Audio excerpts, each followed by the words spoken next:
Hello everyone, myself Krishnapal Singh. Adhyayanshala platform पर आप सब लोगों का स्वागत है।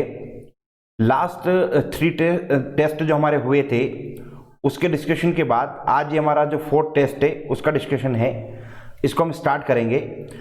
ये 4th टेस्ट जो था ये पेपर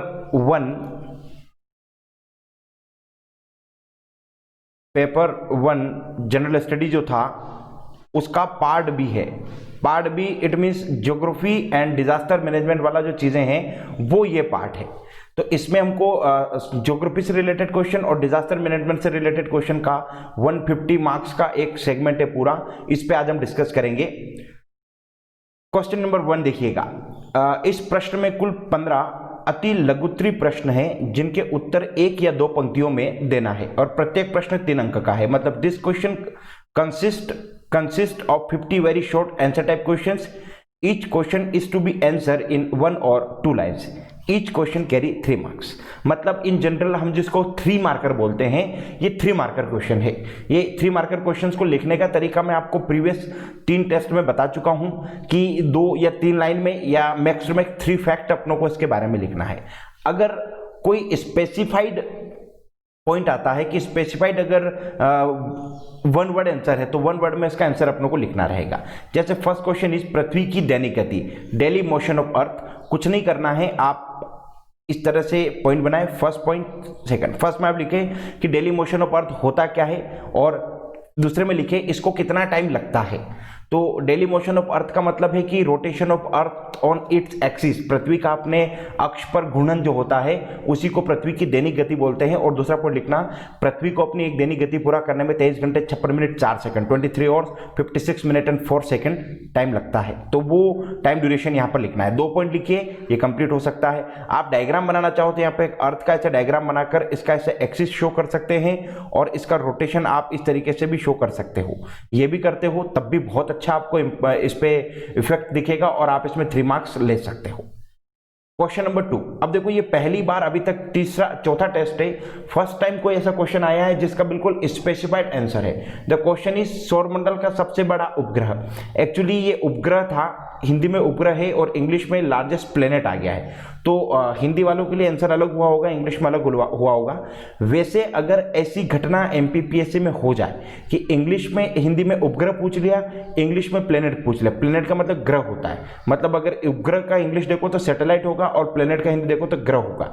अगर ऐसा एमपीपीएससी की मेंस के एग्जाम में हो जाए तो आप इसको कंसर्न कीजिएगा। इंग्लिश ट्रांसलेशन इसको इंग्लिश ट्रांसलेशन को मोर इफेक्टिव माना गया है, इसको करेक्ट माना जाता है, ये ध्यान रखिएगा। तो प्लेनेट अपने को बताना था तो यहां पर केवल एक पॉइंट में एक ही बात लिखनी थी। उसने पूछा largest planet of solar system, then आपको केवल एक नाम लिखना था जुपिटर, हिंदी में बृहस्पति। अगर हिंदी मीडियम के लोग उपग्रह में गैनीमीड लिख के आ गए हैं, गैनीमीड, देन नो प्रॉब्लम, उसमें भी मैं 3 मार्क्स दे रहा हूं, कोई दिक्कत नहीं है। लेकिन अभी इस बात को मैंने आज तक डिस्कस नहीं किया था, ये पॉइंट पहली बार आया है इसलिए मैं पहली बार तो मार्क्स दे रहा हूं। नेक्स्ट टेस्ट से इस पॉइंट को अपने माइंड में रखिएगा कि अगर हिंदी और इंग्लिश में अलग अलग वर्ड आ जाए तो you prefer English translation, English का ट्रांसलेशन प्रिफर कीजिएगा और वही आंसर लिख के आइएगा, वही ऑथेंटिक होगा। अगर वहां हिंदी में गैनीमीड लिख के आ गए देन आपको क्रॉस करके 0 आ जाएगा और जुपिटर में 3 मार्क्स आ जाएंगे। बट मैं अभी गैनीमीड पे भी 3 मार्क्स पूरे दूंगा, ध्यान रखिएगा इसको। तो ये इतना सफिशिएंट है, यहां पे 3 मार्क्स आपको पूरा मिलेगा इतना लिखने पर भी। तो यहां कोई स्टेटमेंट बनाने की जरूरत नहीं, डायरेक्टली आप लिख दो, सीधे जुपिटर लिख दो, कंप्लीट है। नेक्स्ट इज मॉर्निंग स्टार, भोर का तारा।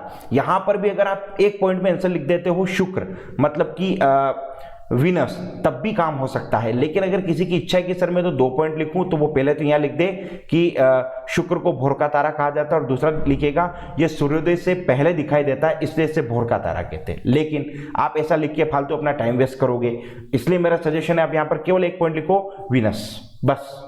Venus is known as morning star, शुक्र को भोर का तारा कहा जाता है। पूरे 3 मार्क्स आपको मिलेंगे, इसमें कोई एक्स्ट्रा लिखने की जरूरत नहीं है। ना क्वेश्चन नंबर 4 देखिएगा, चंद्र ग्रहण, लूनार इक्लिप्स। हाँ, यहां आप एक पॉइंट इसमें लिखने का तरीका बताता हूं, केवल इतना लिखना है। पहला पॉइंट क्या लिखना है, जब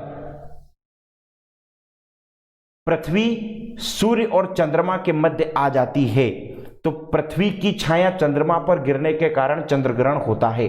the shadow of earth on moon is known as lunar Eclipse.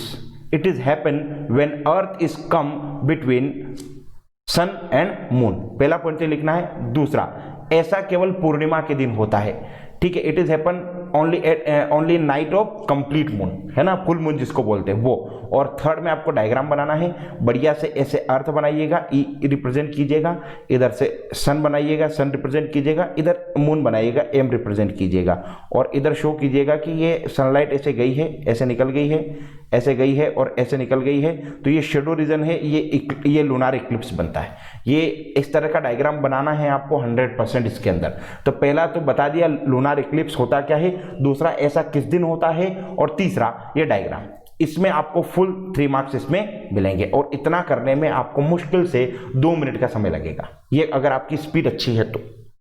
Next, Gondwana land, Gondwana भूखंड पूछा, तो पहले तो 2 पॉइंट लिखो। पहला पॉइंट लिखो, गोंडवाना लैंड बोलते किसको है, ठीक है। तो आप बताओगे कि after the background of Pangaea the southern part of Pangaea is known as Gondwana land. Pangaea के विखंडन के पश्चात जो इसका दक्षिणी भाग था उसे गोंडवाना लैंड कहा गया।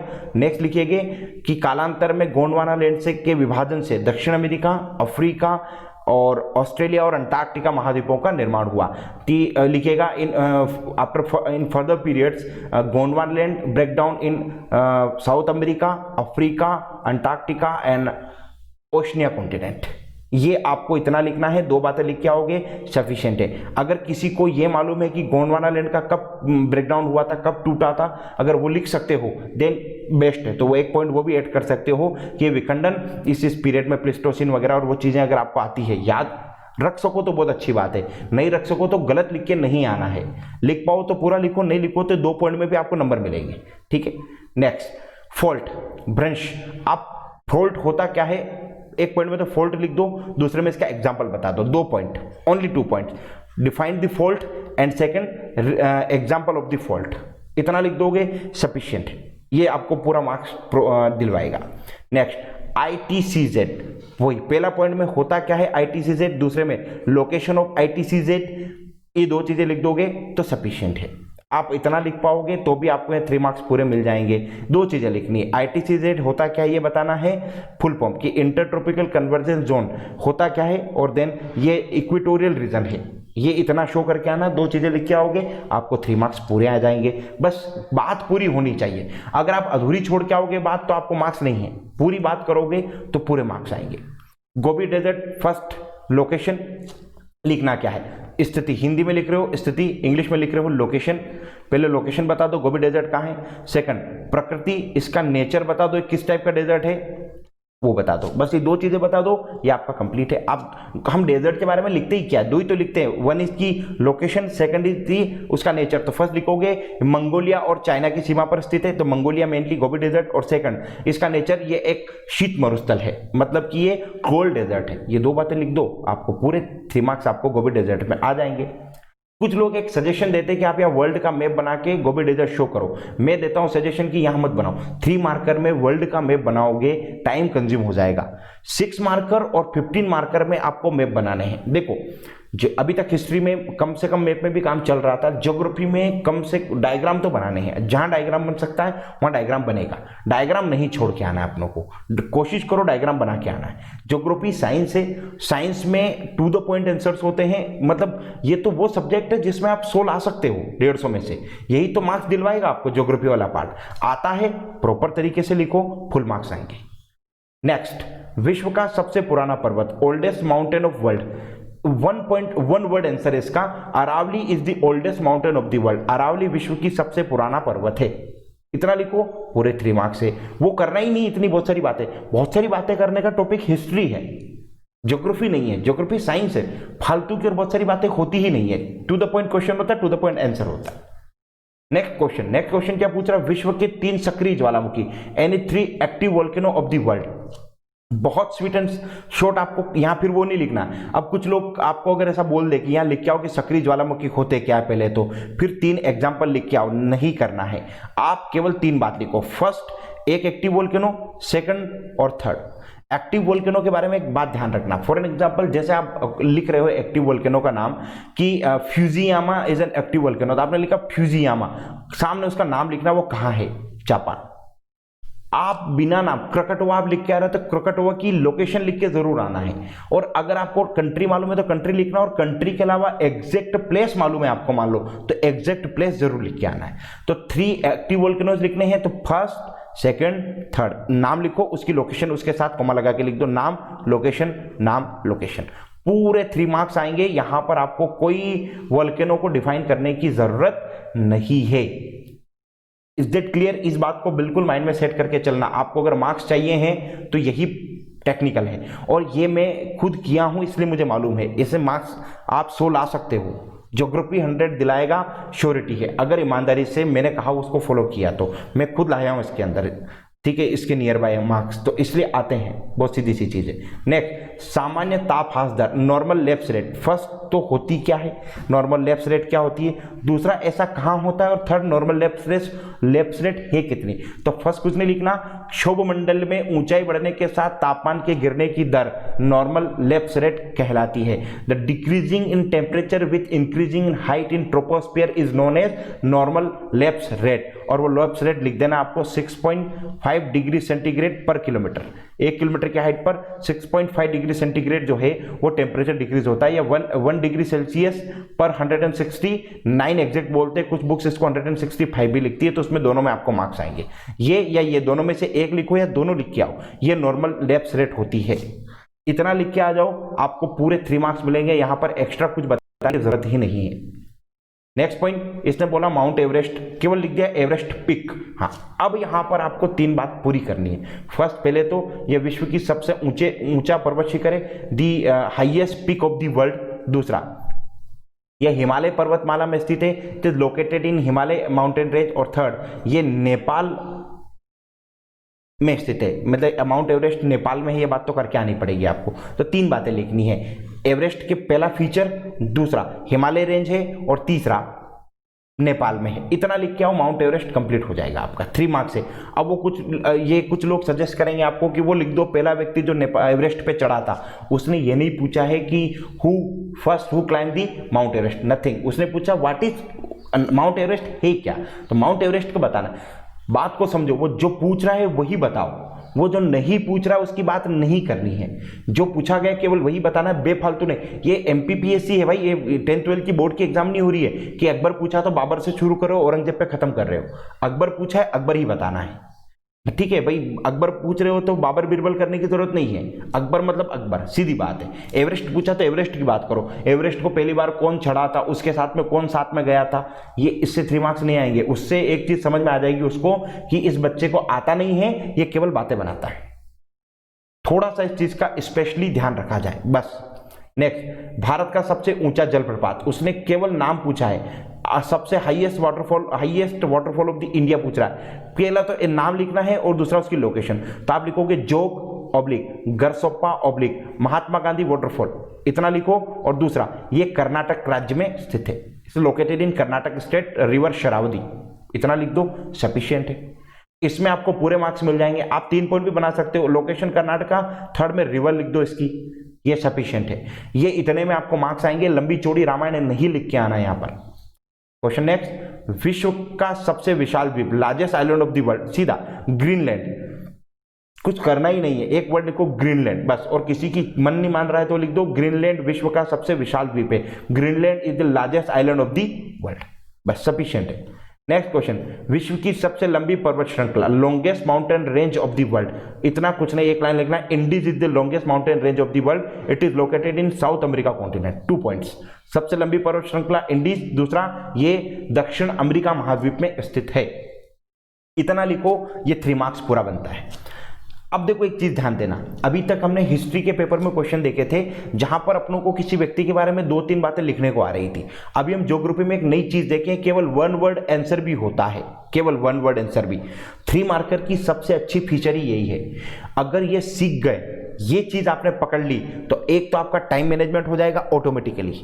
कई बार व्यक्ति पकड़ नहीं पाता है और वो उसके बारे में रामायण लिखना शुरू कर देता है। अब वो हाईएस्ट वाटरफॉल का हाइट लिख रहा है, वो सब कुछ उसके बारे में लिख रहा है, तो वो नहीं, जरूरत ही नहीं है, उसने पूछा ही नहीं है। आप जितना है उतना लिख के आओ, पूरे 3 मार्क्स आएंगे, क्योंकि जो वैल्यूअर होगा उस वैल्यूअर की आंसर की जो आती है उसमें जितना लिखा है उसी तरीके का आप लिख के आ जाओ, आपको पूरे मार्क्स आने। तो इसमें आपको मार्क्स मिलते हैं, आपको इसमें एक्स्ट्रा कुछ भी एफर्ट करने की जरूरत नहीं, ना ही परेशान होना है। तो ये एक नई चीज आज इस टेस्ट के डिस्कशन में आपको समझ में आई कि हमको वन वर्ड आंसर भी हो सकते हैं, उसको कैसे लिखना है, बस वो ध्यान रखना। क्वेश्चन नंबर 2, निम्नलिखित में से किन्हीं 10 प्रश्नों के उत्तर 100 शब्दों में लिखें। Right the answer of any 10 of the following questions in 100 word each. किन्हीं 10 प्रश्नों के उत्तर आपको 100 वर्ड में लिखना है। क्वेश्चन यहाँ पे 12 है, लिखने 10 है, ठीक है। द क्वेश्चन 1 इज ज्वालामुखी क्या होते हैं, इनका वर्गीकरण प्रस्तुत करें। What is volcano, give a brief classification of volcano. First चीज इसमें क्या है, व्हाट इज वोल्केनो, तो पहला हाफ आपका क्वेश्चन का जो होगा वो वोल्केनो को समझाना है। तो आप देखो इसमें फालतू कुछ रामायण होती नहीं है, जो पूछ रहे वही लिखना है, मैंने ज्योग्राफी में बताया। यहां से पेज जो है उसमें लिखना शुरू करो, वोल्केनो होते क्या है समझा दो पूरा। तो 3 से 4 लाइन के अंदर आप वोल्केनो समझा दोगे। इसके बाद क्लासिफिकेशन, तो कुछ नहीं करना है, जैसे आपने वोल्केनो डिस्क्राइब किया यहां खत्म हुआ, यहां से लिखना ज्वालामुखी का वर्गीकरण, ज्वालामुखी का वर्गीकरण, ऐसे लिख के हेडिंग बनाई और यहां क्लासिफिकेशन लिखना शुरू कर दिया, इसके टाइप्स बताए और आंसर क्लोज कर दिया। साइंस वाले टॉपिक में कोई भी कंक्लूजन नहीं होता है, इसलिए कंक्लूड करने की जरूरत ही नहीं है। ज्योग्राफी के इस वाले आंसर को कंक्लूड करने की जरूरत ही नहीं है। आपने वोल्केनो समझा दिया क्या, देन क्लासिफिकेशन, उस हेडिंग के अंदर क्लासिफिकेशन दिया, उसके हर क्लासिफिकेशन के एग्जांपल, एक्टिव वोल्केनो उसका एग्जांपल, डोरमेंट वोल्केनो उसका एग्जांपल और एक्सटिंक्ट वोल्केनो उसका एग्जांपल, सक्रिय ज्वालामुखी उसका उदाहरण, होता क्या है उसका एग्जांपल लिख दो, और सुषुप्त ज्वालामुखी होता क्या उसका एग्जांपल लिख लो, मृत ज्वालामुखी होता क्या उसका एग्जांपल लिख दो। ये more than sufficient. Question number 2, भूकंप क्या होते हैं व्याख्या करें। Describe what is earthquake. Same तरीका आप स्टार्ट करो, अर्थक्वेक होता क्या है, दूसरा अर्थक्वेक के रिस्पेक्ट में चीजें, एक डायग्राम बनेगा अर्थक्वेक का, ऐसे आप बताओगे ये एपिसेंटर है, देन इट इज फोकस, इसमें पी वेव, एस वेव और एल वेव्स होती है, कौन सी वेव जो है डिस्ट्रक्टिव है, कौन सी वेव डिस्ट्रक्टिव नहीं होती है। अर्थक्वेक को रेक्टर स्केल पर कैलकुलेट किया जाता है, रेक्टर स्केल 0 to 9 होती है, जहां पर हर एक जो पॉइंट है, हर एक डिजिट है वो लास्ट डिजिट का 10 टाइम पावरफुल अर्थक्वेक शो करता है। उसने बोला ही नहीं क्लासिफिकेशन ऑफ दी अर्थक्वेक, तो क्लासिफिकेशन करने ही नहीं है, आप तो केवल अर्थक्वेक होता क्या है और उससे रिलेटेड जो चीजें हैं उनको डिस्क्राइब करके इसको फिनिश कर दो। Only 100 word. अगर ये 80 वर्ड में भी कंप्लीट हो रहा कोई इशू नहीं है, डायग्राम के लिए स्पेस मिलेगा, डायग्राम बनाओ, नंबर मार्क्स मिल जाएंगे आपको। नेक्स्ट, भूकंप के प्रमुख कारणों का उल्लेख करें। Describe reason of earthquake. कुछ नहीं लिखना है, पहली लाइन में पृथ्वी के कंपन को भूकंप कहा जाता है। Vibration on earth surface is known as earthquake, इतना लिखना है और उसके नीचे लिखना भूकंप के कारण, ठीक है। Reason of earthquake divide in 2 part, यहां लिखना नेचुरल, यहां लिखना मैन मेड, एक तरफ नेचुरल एक तरफ मैन मेड। नेचुरल के नीचे नेचुरल रीजन बता दो, मैन मेड के नीचे मैन मेड रीजन बता दो। मैन मेड में जैसे न्यूक्लियर टेस्ट, बांध का निर्माण करना, डैमिंग, डिफॉरेस्टेशन, ये मैन मेड है। नेचुरल में क्या लिखोगे, नेचुरल में लिखोगे टेक्टोनिक मूवमेंट, फोल्ड्स, ये इसके अंदर आएंगे, वोल्केनोस, ज्वालामुखी, ये चीजें इसके अंदर आपको यहां लिखनी। तो एक तरफ प्राकृतिक कारण, उसके नीचे उनके नाम, एक तरफ मानव निर्मित कारण, उसके नीचे उसके नाम। ये इस तरीके से इस आंसर को लिखो, आपको ये क्वेश्चन 4 या 4 से प्लस मार्क्स दिलवा सकता है, अगर मैंने बताया वो तरीका फॉलो कर रहे हैं तो, ठीक है। नेक्स्ट देखिएगा, सूर्य ग्रहण की विधि का सचित्र वर्णन करें। Elaborate process of solar Eclipse with diagram. अब आपको पहले तो डिफाइन करना है स्टार्टिंग में सूर्य ग्रहण होता क्या है, तो आपको वही बताना है कि जब चंद्रमा पृथ्वी और सूर्य के बीच में स्थित होता है तो चंद्रमा की छाया पृथ्वी पर गिरती है, तो पृथ्वी के जिस स्थान पर चंद्रमा की छाया गिरती है वहां से सूर्य या तो पूर्ण रूप से दिखाई नहीं देता है या पूरा आंशिक रूप से दिखाई नहीं देता, इसको सूर्य ग्रहण कहा जाता है। मतलब कि the shadow of moon on earth is known as solar eclipse, वो बनाना है, देन डायग्राम बनाना है। उसके बाद सूर्य ग्रहण, डायग्राम बनाना है, डिफाइन तो करना ही है। उसके बाद बताना है कि सूर्य ग्रहण 2 प्रकार का होता है, एक ऐसा एक ऐसा, एक लिखना पूर्ण सूर्य ग्रहण, एक लिखना आंशिक सूर्य ग्रहण, कंप्लीट सोलर इक्लिप्स और पार्शियल सोलर इक्लिप्स। कंप्लीट में बताना है कि जब पूरा सूर्य गायब हो जाए, पूरा दिखना बंद हो जाता है तो उसको कंप्लीट सोलर इक्लिप्स कहा जाता है। और उसमें जो केवल एक रिंग दिखती है, ring is known as corona, ये अपनों को लिखना है। और पार्शियल में आपको बताना कि पार्शियली होता है, आधा कुछ पार्ट दिखता है, कुछ पार्ट नहीं दिखता है।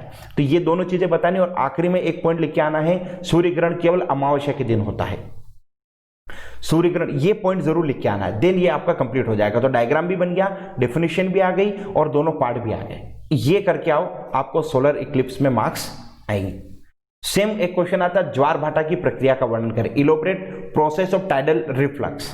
तो आपको पहले तो बताना कि ज्वार क्या होता है, दूसरा भाटा। देखो रिफ्लक्स में ये दोनों चीजें अलग अलग होती है। तो ज्वार भाटा पहले बताओ, देन इसके कारण बताओ। तो 3 रीजन होते हैं, gravitation of sun, gravitation of moon and rotation motion of earth. ये 3 चीजें लिखी। देन आपको बताना है कि ज्वार भाटे 2 टाइप के होते हैं। क्लासिफिकेशन, ये ज्वार भाटा टाइड 2 टाइप्स के होते हैं। First is high tide, second is low tide. दीर्घ ज्वार, लघु ज्वार। ये होता क्या है, ये होता क्या है, इसका डायग्राम बनाना है। हाई टाइड का डायग्राम अलग होगा, लो टाइड का डायग्राम अलग होगा। हाई टाइड या तो फुल मून या नो मून, जो पूर्णिमा या अमावस्या को होता है, तो उसका डायग्राम बनाओ। यहां पर अर्थ है, यहां पर मून है, यहां पर सन है। मून की एक लोकेशन ये, एक लोकेशन ये, फिर इसमें।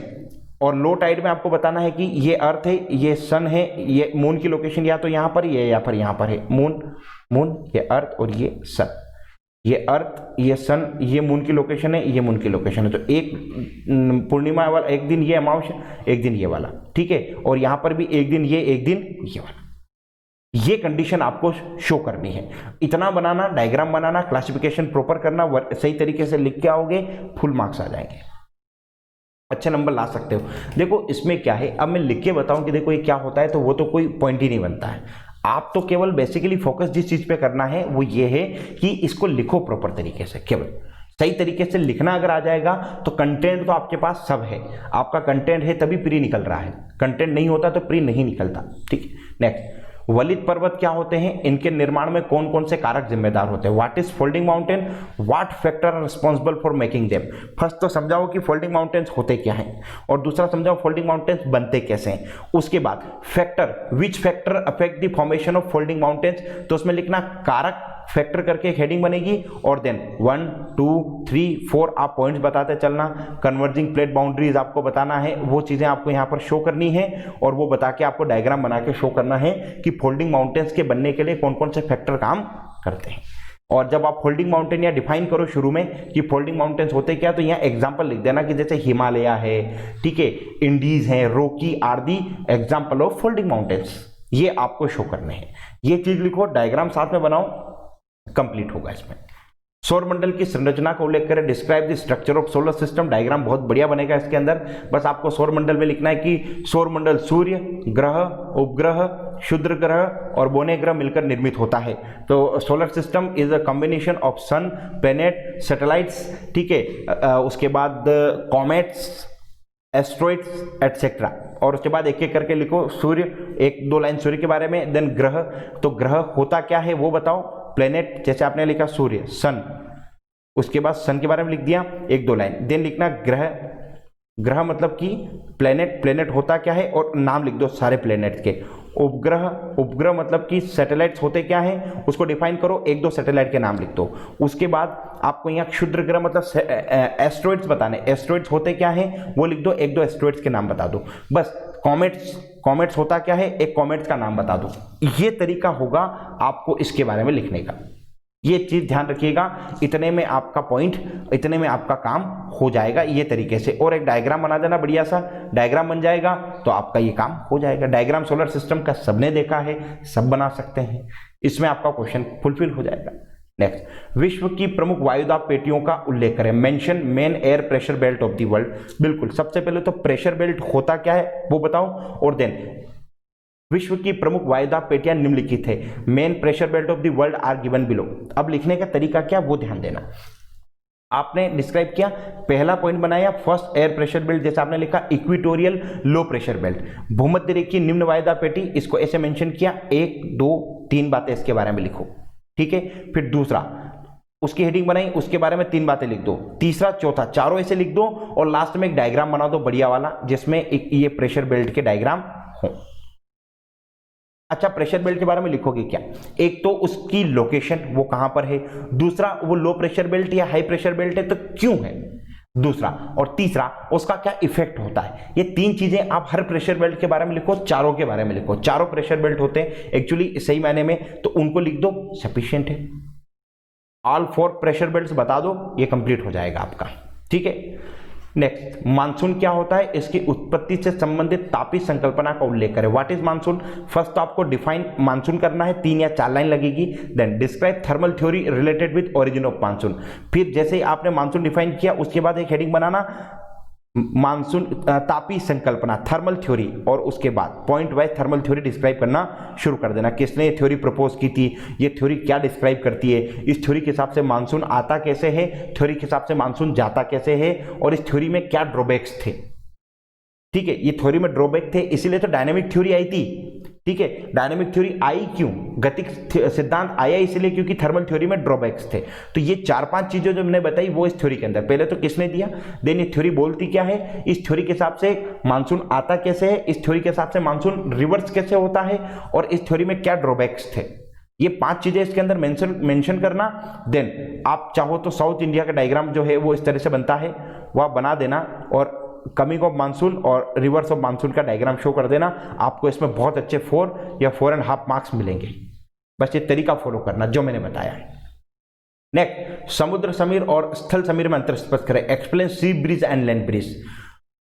इस तरह के क्वेश्चन का आंसर बहुत अच्छे से लिख सकते हैं आप। डायरेक्ट सेम पेज पे क्लासिफिकेशन शुरू कर सकते हो। कैसे, देखो, अब सी ब्रिज का अलग से, लैंड ब्रिज का अलग से कोई डेफिनेशन तो होता नहीं है। आप क्या करो, पेज के 2 पार्ट करो, ऐसे डायरेक्ट यहां लिखो सी ब्रिज, यहां लिखो लैंड ब्रिज। सी ब्रिज होती क्या है, लैंड ब्रिज होती क्या है। सी ब्रिज कब जनरेट होती है, लैंड ब्रिज कब जनरेट होती है। सी ब्रिज किस डायरेक्शन में चलती है, लैंड ब्रिज किस डायरेक्शन में चलती है। ठीक है, सी ब्रिज से क्या इफेक्ट्स होते हैं, लैंड ब्रिज से क्या इफेक्ट्स होते हैं। देन सी ब्रिज का डायग्राम, लैंड ब्रिज का डायग्राम, पेज भी भर जाएगा, कंप्लीट हो जाएगा। अगर किसी को लगता है कि मैं पेज में ऐसे मैनेज नहीं कर सकता हूं, देन पहले लिखो सी ब्रिज, और सी ब्रिज के बारे में सेम यही चीजें सारी जो मैंने बोली वही 5-6 चीजें यहां लिख दो। देन सेम की सेम इसी सीरीज में लैंड ब्रिज, और यहां सी ब्रिज का डायग्राम बन गया, देन लैंड ब्रिज लिखा, लास्ट में लैंड ब्रिज का डायग्राम बन गया। ये भी आप कर सकते हैं, लेकिन जब अंतर की बात आती है, वो बोलता है कि explain difference between sea bridge and land bridge, तो फिर ये तरीका सबसे बेस्ट होता है जो मैंने बताया। तो ये फॉलो करोगे तब भी मार्क्स आएंगे, ये फॉलो करोगे तब भी मार्क्स आ जाएंगे।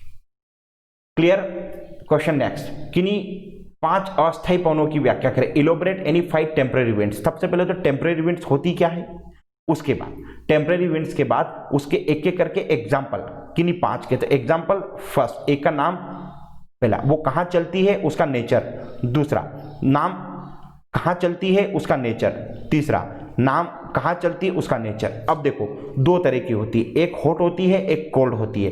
तो आप 2 हॉट 2 कोल्ड या 3 हॉट 2 कोल्ड थोड़ा मैनेज करना, और कोशिश करना कि सारे कॉन्टिनेंट, मतलब कि north America, south America, Europe, Africa, Asia और ओशनिया। अब 6 है, 5 ओशनिया नहीं भी होगा तो भी 1 2 3 4 5 कॉन्टिनेंट तो कवर, पांचों एक पांचों कॉन्टिनेंट की कवर करना। ठीक है, ये जरूर बनाना, इससे आपका काम बन जाएगा। तो 5 कोई सी भी आप टेम्पररी इवेंट जो है वो लिख सकते हैं और इजीली इसमें बना सकते हैं। तो आप उसको जहां भी कवर हो रही है उसका नाम लिखो, उसका नेचर लिखो, कहाँ फ्लो होती है, कैसे फ्लो होती है। ये 2-3 चीजें हर विंड के बारे में अपनों को लिखनी है। ठीक है। नेक्स्ट, जल परिवहन अन्य साधनों की तुलना में किस प्रकार लाभकारी सिद्ध हो सकता है, स्पष्ट करें। कुल मिला के explain how water transport can prove beneficial compare to other means. तो सबसे पहले तो वाटर ट्रांसपोर्टेशन है क्या और इसके 2-3 बेनिफिट्स गिनाना है, क्योंकि जो इसके बेनिफिट्स हैं वो ऐसे बेनिफिट है जो दूसरे किसी ट्रांसपोर्ट के बेनिफिट नहीं है। तो आप उसमें कैसे लिखोगे कि निम्नलिखित कारणों से हम जल परिवहन को अन्य साधनों की तुलना में लाभकारी बता सकते हैं, और पॉइंट लिखना कि on the basis of following points we can prove the water transport is beneficial than other। फिर फर्स्ट पॉइंट तो कंपेयर करना कि रेल और दूसरे ट्रांसपोर्टेशन जो हैं उनमें बेसिक इंफ्रास्ट्रक्चर ज़्यादा रिक्वायर्ड होता है, इसमें ज़्यादा बेसिक इंफ्रास्ट्रक्चर रिक्वायर्ड नहीं है। दूसरा, बाकी सब कॉस्टली होते हैं, ये सबसे चीपेस्ट फॉर्म होता है। तो इस तरीके से 4-5 पॉइंट आपको कंपेयर करने हैं। कंपेयर करने हैं वो हो सकता है। फिर आप बता सकते हो कि जिन एरिया में हम कहीं मूव नहीं कर सकते वहां पर वाटर बॉडी अगर अवेलेबल है तो वाटर ट्रांसपोर्टेशन वहां के लिए सबसे बेस्ट हो सकता है। फिर एग्जांपल बता दो, वेनिस सिटी है, गोवा है, इनको क्या बेनिफिट्स हो रहे हैं इनसे, वो चीजें आप इसके अंदर इंक्लूड करोगे। एक दो नाम गिना दो इंडिया में, national waterway number 1, national waterway number 2, ये चीजें लिख दो, 2-3 मेंशन कर दो इसके साथ में, ये सफिशिएंट हो जाएगा। तो आपको बताना पड़ेगा पहला वाटर ट्रांसपोर्ट होता क्या, उसके 1-2 benefit, then comparison of water transport with another, और जब हम इसके बेनिफिट्स गिनाएंगे दूसरे के कंपैरिजन में तभी हम बोल सकते हैं कि हाँ water transport is better than other transport. ये लिख के आओ आप तो ये ज्यादा इजी हो जाएगा। इस पे अगर लिख के आते हो तो इस टाइप के क्वेश्चन में 3, 3.5 और 4 तक मार्क्स आ जाते हैं। ये आपके वो क्वेश्चन कंप्लीट हो गए हैं 6 मार्कर मतलब 100 वर्ड। नाउ क्वेश्चन नंबर 3, निम्नलिखित में से किन्हीं 3 प्रश्नों के उत्तर 300 शब्दों में लिखे। Right the answer of any 3 of the following questions in about 300 word each. 3 answers लिखने हैं, 3 क्वेश्चन अटेम्प्ट करने हैं, ईच क्वेश्चन राइट इन 300 वर्ड, 300 वर्ड में हर क्वेश्चन का आंसर लिखना है। जैसे क्वेश्चन नंबर 1, अधिकांश स्थलाकृतियां प्लेट विवर्तनिकी सिद्धांत के आधार पर वर्णित की जा सकती है, आप इस कथन से कहां तक सहमत है, स्पष्ट करें। Most topographies can be describe on the basis of plate tectonic theory, to what extent do you agree with this statement. Start कहां से करना, फर्स्ट तो प्लेट टेक्टोनिक थ्योरी होती क्या है वो डिस्क्राइब करो और किसने थ्योरी दी थी ये बता देना। देन बताना कि plate tectonic theory is more scientific theory than continental drift theory because we can explain maximum topographies on the basis of this theory and this is described in the following points। आप इसको बताना। अब हम क्या करते हैं, जब plate tectonics लिखते हैं तो हम बताते हैं कि प्लेट टेक्टोनिक्स पे 3 type of the plate boundaries बनती है। फर्स्ट बाउंड्रीज डिस्क्राइब करना, उस बाउंड्रीज से कौन कौन से लैंड स्ट्रक्चर डिफाइन हो रहे हैं वो बताना, और विथ एग्जांपल। जैसे पहली एक प्लेट बाउंड्री होती है कन्वर्जिंग प्लेट बाउंड्री।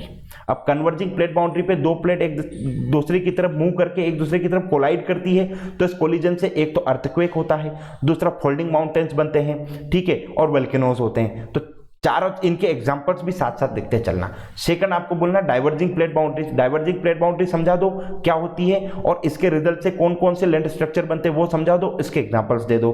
थर्ड लिखना अपने को ट्रांसवर्स प्लेट बाउंड्री, वो क्या होता है, कैसे मूव करता है, उसके डायग्राम, उसके एग्जांपल बता दो, और उसके मतलब कौन कौन से टोपोग्राफीज बन रही है वो बता दो और उसके एग्जांपल लिख दो। साथ में डायग्राम बनाते चलो कंवर्जिंग प्लेट बाउंड्री का, यहाँ पर डाइवर्जिंग प्लेट बाउंड्री का, यहाँ पर ट्रांसवर्स प्लेट बाउंड्री का।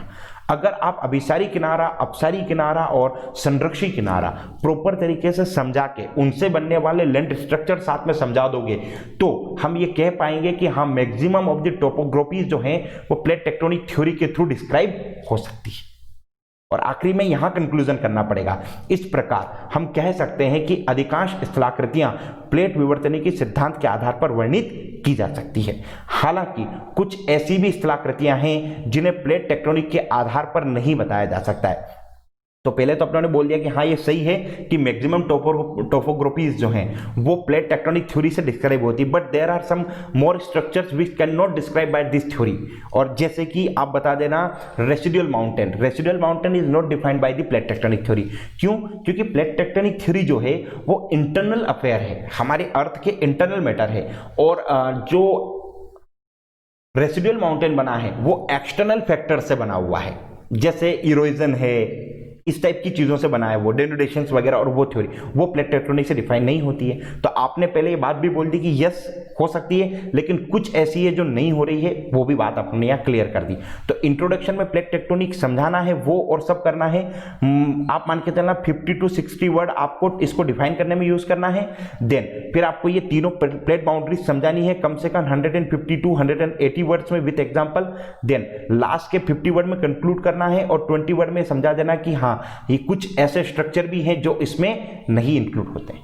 तो आपकी वर्ड लिमिट भी कवर हो जाएगी, डायग्राम भी बन जाएंगे और सारी चीजें कवर भी हो जाएगी। इस चीज को फॉलो करना है इस आंसर में। अगर आपको 10 up to 10 मार्क्स मतलब कि 8 to 10 मार्क्स अगर चाहिए हैं तो ज्यादा भी आते हैं। ज्योग्राफी में आप 12 मार्क्स लाते हो, मेरे स्टूडेंट्स लाए हैं ज्योग्राफी में, मेरे स्टूडेंट 12 मार्क्स लेके आए हैं, इसलिए बोल रहा हूँ इसमें आते हैं। बट एज एन नॉर्मल में तो बात कर रहा हूँ 10 भी आते हैं, तब भी आप 10, 3 तीनों क्वेश्चन में 10 मार्क्स लाते हैं तो 30 बनते हैं। और उधर सेकंड वाले क्वेश्चन में हर क्वेश्चन में 4 भी लगते हैं, तो 10 क्वेश्चन के 40 बनते हैं, 40 30 70, और पहले क्वेश्चन में हर क्वेश्चन में 2 भी लाते हैं तो 15 क्वेश्चन होते हैं, तो 15 30 वहां पर, तो 30 30 60 40 100। मैंने कहा था 100 मार्क्स यहां पर आते हैं अगर सही तरीके से लिख के आओगे तो। क्वेश्चन नेक्स्ट, पवन क्या होती है, इसका वर्गीकरण प्रस्तुत करें। What is wind, classified them. सबसे पहले तो विंड होती क्या है वो समझा दो, देन विंड्स के टाइप समझाने हैं। तो सबसे पहले परमानेंट विंड, तो परमानेंट विंड को पहले तो एक चार्ट बनाना ऐसा, परमानेंट विंड, टेम्परेरी विंड और लोकल विंड, स्थायी पवने, अस्थायी पवने और स्थानीय पवने। उसके बाद पहला हेडिंग बनाना स्थायी पवने होती क्या है, कहाँ कहाँ चलती है, उनके एग्जाम्पल। तो एग्जाम्पल में एक आएगा व्यापारिक पवने ट्रेड विंड, दूसरा आएगा वेस्टर्न विंड, तीसरा आएगा पोलर विंड्स। उनके डायग्राम बनाना, साथ में डायग्राम जरूर बना के आना इसके अंदर, ठीक है।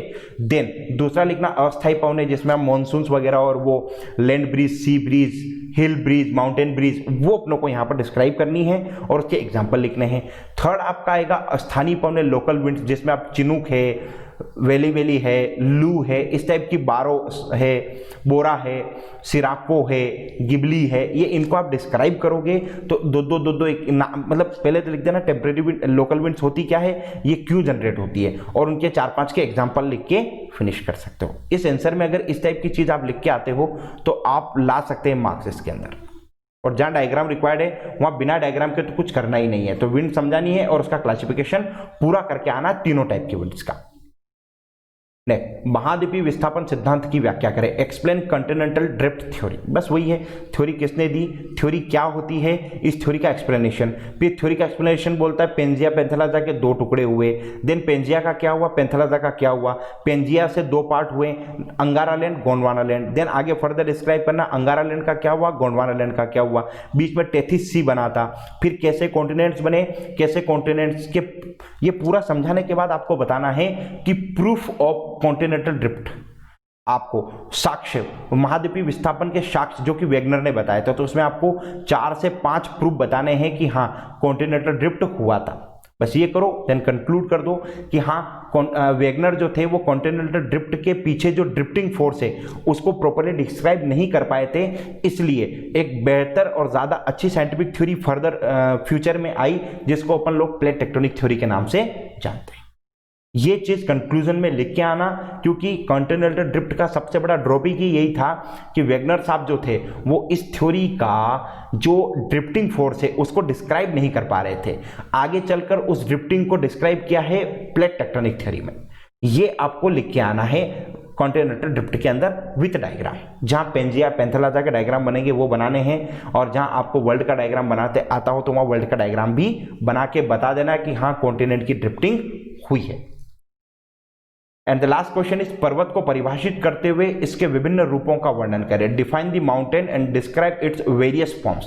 सबसे पहले तो पर्वत होता क्या है, ठीक है, इसकी कुछ टोपोग्राफीज बोलते हैं, उसका डायग्राम बनाना है, उसमें बताना है आपको कि ये क्या होता है, इसको पिक बोलते हैं, ग्राउंड सरफेस बोलते हैं, ये चीजें। देन क्लासिफिकेशन, वर्गीकरण, ऐसे हेडिंग बनेगी और आप वर्गीकरण करोगे 1 2 3। पहला लिखोगे वलित पर्वत, दूसरा लिखोगे ज्वालामुखी पर्वत, तीसरा लिखोगे भ्रंश मतलब फॉल्टिंग, और फोर्थ लिखोगे रेसिडुअल माउंटेन, अवशेषी पर्वत। ये 4 लिखोगे, देन इलोबरेट, एक को इलोबरेट करना है, वो कैसे बनते हैं उसके एग्जांपल। दूसरे को नाम हेडिंग बना के लिखना है, ये माउंटेन, जैसे आपने पहला लिखा फोल्डिंग माउंटेन, सॉरी पहला लिखा फोल्डिंग माउंटेन वलित पर्वत, तो पहले तो फोल्डिंग माउंटेन्स होते क्या वो डिस्क्राइब करो, पहला पॉइंट। दूसरे पॉइंट में लिखोगे ये कैसे बनते हैं, तीसरे पॉइंट इसके एग्जांपल्स। सेम दूसरे का, जिसको अपन लोग फोल्टिंग माउंटेन बोलते हैं, भ्रंश पर्वत, होते क्या हैं, इनके एग्जांपल, बनते कैसे हैं, इनके फोर्सेस बताने, इसके एग्जांपल, डायग्राम। तीसरा वोल्केनिक माउंटेन होता क्या है, बनता कैसे है, उसके एग्जांपल्स, डायग्राम। और फोर्थ रेसिडुअल माउंटेन होता क्या है, बनता कैसे है, उसके एग्जांपल। ये लिखो आप, इसमें आराम से इन क्वेश्चंस में इजीली 10+ मार्क्स लाए जा सकते हैं। बस ज्योग्राफी है इसलिए डायग्राम का स्पेशली फोकस करें, बिना डायग्राम के ज्योग्राफी के आंसर्स नहीं हो पाएंगे, ये आप पॉइंट क्लियर करके चलिएगा, ठीक है। तो this is all about the discussion of the paper number 4 और test number 4, paper number 1 part B geography वाला। इसमें अभी प्योरली, इस टेस्ट में प्योरली फोकस हमने जो किया है वो किया है फिजिकल ज्योग्राफी को, ठीक है। अब फर्दर टेस्ट देखोगे तो उसमें आपको अदर टॉपिक्स भी कवर होंगे, जैसे अपन इंडियन ज्योग्राफी भी कवर होगी, उसके अंदर डिजास्टर मैनेजमेंट के टॉपिक्स भी आएंगे। तो आप इसके लिए आगे के टेस्ट के साथ जुड़े रहें, तो आपको इसमें बहुत सारी चीज़ें एक्स्ट्रा मिलती जाएगी। नए नए टाइप के क्वेश्चंस आएंगे, उनको लिखना सीखेंगे कैसे लिखना है, और आप अपना, मैं तो वैल्यूएट करके आपको कॉपी दूंगा ही दूंगा, दे ही रहा हूँ। अभी तक तीनों टेस्ट में मैंने कॉपियाँ दे दी चेक करके आपको, नेक्स्ट टेस्ट से पहले आगे भी देता रहूँगा टाइम टू टाइम चेक करके। लेकिन इसके साथ इसके बाद आपको एक तो रिमार्क वाली कॉपी मिल जाएगी, प्लस ये वीडियो से आप अपने आप पूरा एनालिसिस कर सकते हैं, और नेक्स्ट टेस्ट तक उन कमजोरियों को या उन कमियों को, वो जो आपने वीकनेस है अपनी, उनको फाइंड आउट करके उनको शॉर्ट करने की कोशिश करें। अगर वो शॉर्ट आउट होती चलेगी, मान लो आपको 100 गलतियां करते आई सारे टेस्ट में, और आपने हर टेस्ट के बाद उन गलतियों को रिमूव करना शुरू किया, और ऐसे करके आप 100 तरह की मिस्टेक्स सुधार गए। अगर अपनी 100 मिस्टेक्स को आपने सही कर लिया तो आपका मैथ्स निकल जाएगा, गारंटी। भले आप नया कुछ नहीं करो, केवल अपनी मिस्टेक्स को ही रिमूव करना शुरू कर दो, तब भी आपका मेंस निकल जाएगा। कोई बहुत बड़ी बात नहीं है, बस आपको प्रैक्टिस करनी पड़ेगी, टाइम टू टाइम टेस्ट देने पड़ेंगे, और कंटिन्यूटी रखनी पड़ेगी। इतने में आपका काम हो जाएगा। तो नेक्स्ट टेस्ट के बाद फिर से नेक्स्ट वीडियो में फिर से मिलेंगे। तब तक के लिए goodbye and best of luck for the next test.